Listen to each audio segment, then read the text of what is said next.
because I know this is not the end, it's just the beginning.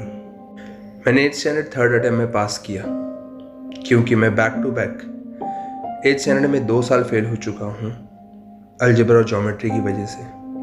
तीसरे साल भी failure का tag लेके स्कूल जाने में मुझे कोई शर्म नहीं थी।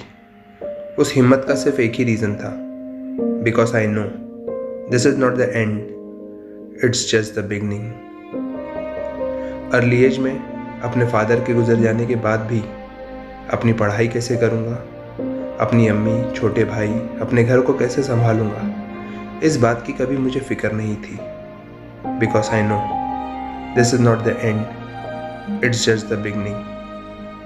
अपने कोचिंग क्लास को सिर्फ 3 बच्चों से घर की चटाई पे शुरू करते वक्त भी मैं नहीं घबराया।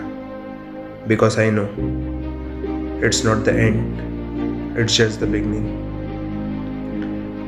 एक दिन अपने आप को वेइंग स्केल पर 152 kg से भी ज़्यादा पाकर मैं नहीं घबराया।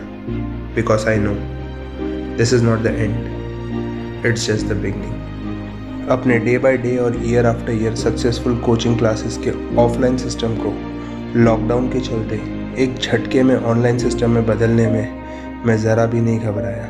Because I know this is not the end, it's just the beginning. So ये मेरा मैसेज सारे उन स्टूडेंट्स के लिए है जो अपने रिज़ल्ट का इंतज़ार कर रहे हैं। अगर स्टूडेंट्स आपका रिज़ल्ट आपके एक्सपेक्टेशन से कम आता है या गॉड फॉरबिड आप फेल हो जाते हो, तो समझ जाना this is not the end, it's just the beginning. All the best for your results.